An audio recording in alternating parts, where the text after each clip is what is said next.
To celebrate Rotten Rebel getting 100k subscribers recently, I thought I'd react to another one of his videos, so we'd watch this live for the first time together, guys.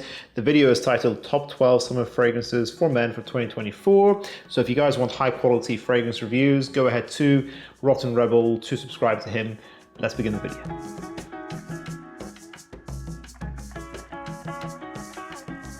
Make sure you get Atrium's next summertime fragrance, Mr. Radiance, which you can do so through the link in the description and pinned comment down below. This is the first ever real oud mango aquatic fragrance ever made. You can get it for only 5 days through pre-order, and it comes with a complimentary sample to try the fragrance out first. Click the link in the description down below, guys. Thank you. Summer, sunshine, warmth, good vibes, and of course all while smelling absolutely fantastic. Here are 12 fantastic summer fragrances for men that will make you smell crazy good and probably get you a compliment or two. Can we just appreciate the production value on this B-roll here?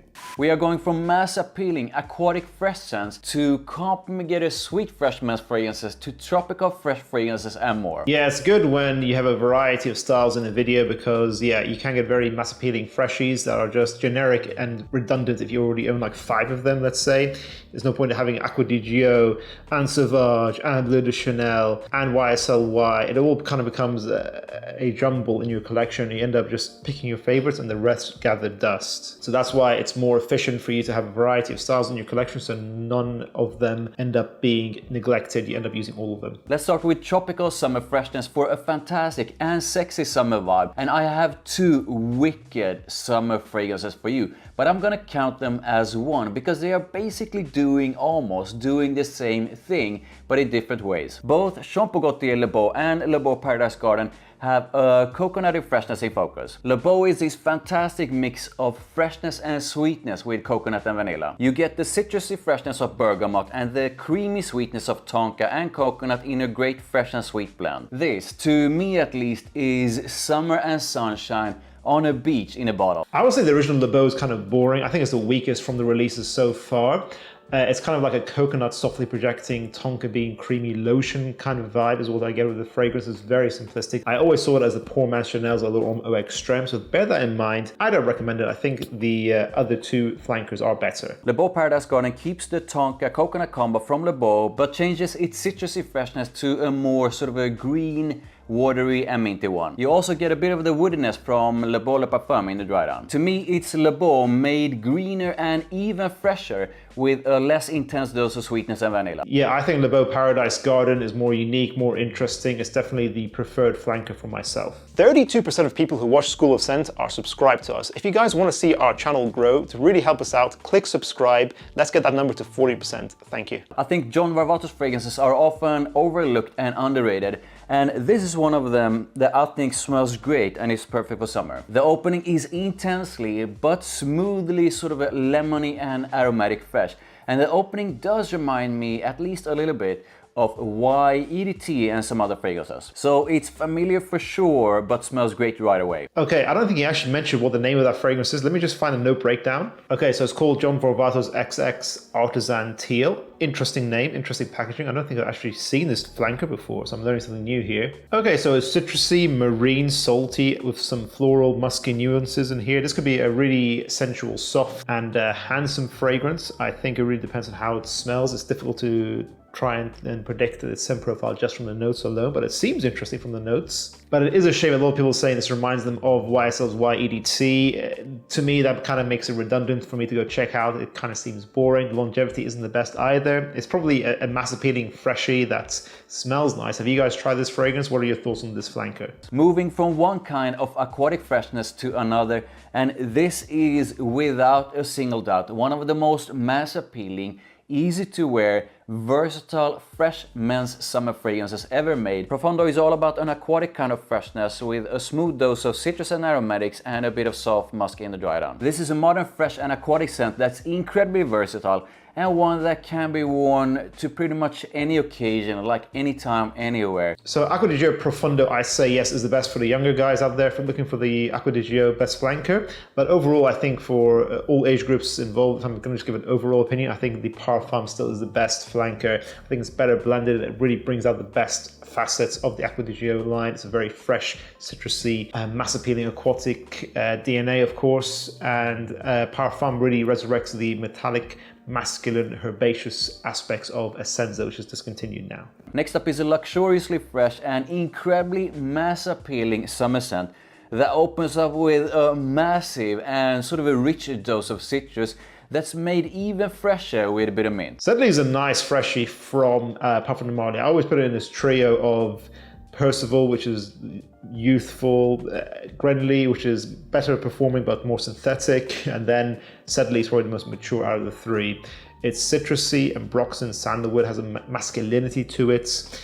It has that mint, as you said. I think it's a very handsome, masculine freshie from the brand with good performance as well. So I think it might be my favorite, or one of my favorites from the brand. If you want compliments, go for Percival, but if you just want something that's for yourself, maybe Sedley might be your best option. The next summer fragrance is a compliment-getting monster, and it's pretty much all thanks to its big dose of fruity sweetness. That means you stay away from it if you don't enjoy fruity, fresh and sweet scent. Yeah, Rasasi Hawas is fruity, fresh, aquatic bubblegum, sort of reminiscent of the Invictus line, but made stronger. Probably just more interesting to smell in general, a little bit Middle Eastern smelling. 12 hours longevity with a medium to loud projection. 3 sprays is all you need of this fragrance. It leaves a beautiful scent trail. As he said, it is a big compliment-getting line. Next up is an absolutely gorgeous fresh summer fragrance, and it's time to go sort of a tropical fresh again. Boss Bottle Pacific has a smooth, lemony opening for a refreshing summery kick that then turns into a coconutty fresh scent with a salty touch. Yeah, I'm loving this note breakdown. Coconut, salt, lemon, cashmeran.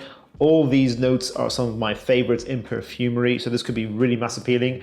Unfortunately, I'm betting that this Hugo Boss flanker does not perform well, as most Hugo Bosses do not. Everyone is pretty much all in agreement that it's a moderately long-lasting fragrance, so probably not the best performer as I suspected, but it seems like a really nice scent DNA, presumably from this note breakdown, as long as you don't mind reapplying. Have any of you tried this fragrance? Let us know your thoughts on it in the comments down below as well. So I bought the next one when I was about to go on a beach vacation. This was like a couple of years ago. And during that vacation, I got a lot of compliments for it. It's an absolutely wicked compliment getter, and at least to me, it's also one of the best in the Invictus line from Paco Rabanne. Paco Rabanne Invictus Platinum is basically a fusion of minty freshness and grapefruit with a touch of lavender and everything being softly green and woody. I absolutely love this mix of something fresh, something sort of a green, and I also get something a bit sweet. Interesting. I always thought Invictus Platinum was always known to be just the original Invictus but repackaged. I didn't realize it's actually a completely different scent profile. Maybe I have been ignorant. Maybe I got this horribly wrong. The note breakdown is actually very different. It's mint, absinthe, cypress, patchouli. Okay, the last fragrance I knew to have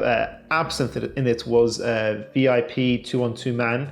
NYC by Carolina Herrera, and that was an interesting note. I'm actually quite interested that another fragrance has actually finally brought this back. But it's strange how a lot of people are saying this is very similar to Bad Boy Cobalt by Carolina Herrera again. Very interesting. If you look at the two different note breakdowns, they're very different in their notes, but apparently a lot of people think they are similar. Now I'm less interested in this flanker if everyone's saying they smell similar to each other, because I've tried Bad Boy Cobalt, which is a nice fragrance, but why would I get this if that is similar? Am I wrong, guys? Have you guys tried these two fragrances? Do they have any similarities to each other? Next up is a summer fragrance with Chanel vibes, but it's from Missoni. This is Wave, and to me it's got a rich and sort of a nuanced aromatic side with quite a sort of a prominent dose of citrusy freshness with an aquatic side. So I used to own Missoni Wave. How I would summarize it is that it is a clone that sits in between the Chanel Allure Homme Sport Original flanker and Versace Pour Homme. It's in between those two in that scent DNA, but made a bit more synthetic, a bit more soapy. I didn't like it because of the fact that it was just too synthetic, too harsh, soapy in its DNA, and hence why I gave it away, or I think I threw it away, I can't remember. I know it's a cheap clone, but you might as well just spend a little bit more money and get the very affordable Versace Pour Homme, or even better, Chanel Allure Homme Sport, in my opinion. So I pretty much always have a YSY in my rotation, and I think most of them are extremely versatile, and I use them throughout the year. But for summer freshness, it's hard to beat YO Fresh. YO Fresh is definitely the one where they amped up the freshness, and to me it's intensely spicy and citrusy fresh. I used to own YO Fresh as well, actually, so I would describe it as definitely the most citrus forward flanker, focus more on the lemon, kind of giving a fresh lemonade vibe to the fragrance. They've toned back down the fruitiness and the herbaceous aspects as well, in my opinion. So if you want the woody amber base of Y mixed with the fresh lemonade up top of Eau Fresh now in this flanker, with a decent longevity of around 6 hours, not a bad flanker. It's more simplistic, I'd say. Wasn't exciting for me, but it's nice and refreshing, definitely more suitable for the summertime. I think, unfortunately, it's actually discontinued now, so maybe YEDT might be more appropriate for the summertime. Next up is a clone of Creed's Millésime Imperial. And no, I do not think it's the perfect clone. There are definitely some differences. But this, to me, is a great clone, and also one I actually feel performs better than the original. Yeah, I always say that Millésime Imperial probably isn't worth this price tag. It's watermelon, marine, musky perfumery, as salty as well. Interesting DNA. I think Jay-Z actually wears Millésime Imperial as his fragrance.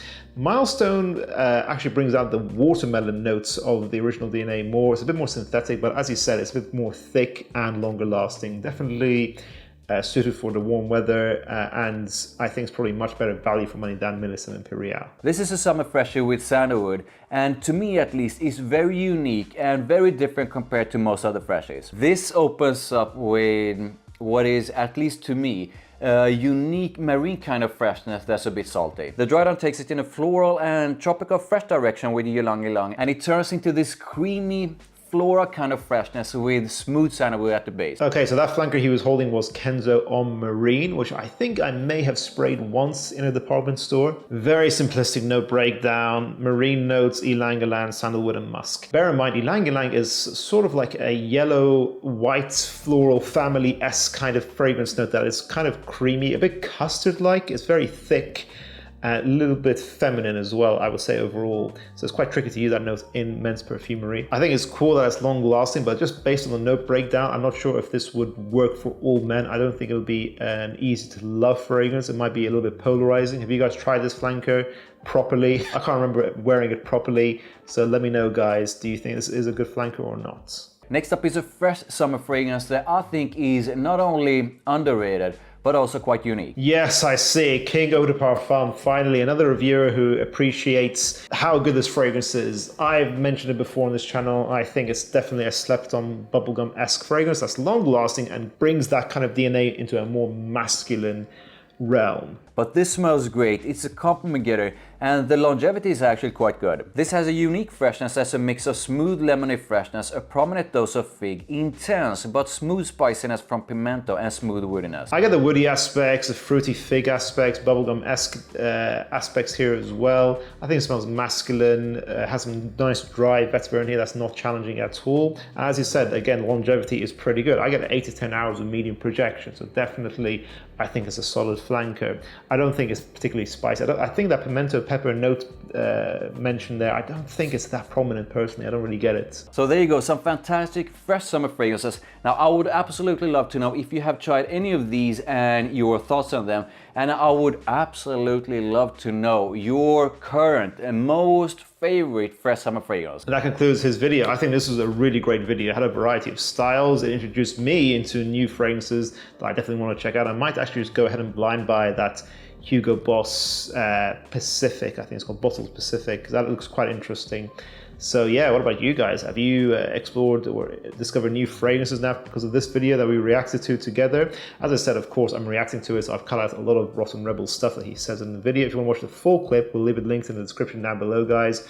Thank you so much to you guys for watching. If you guys enjoyed this reaction video, make sure to check out our previous one up here. I'll see you guys in the next one. Bye.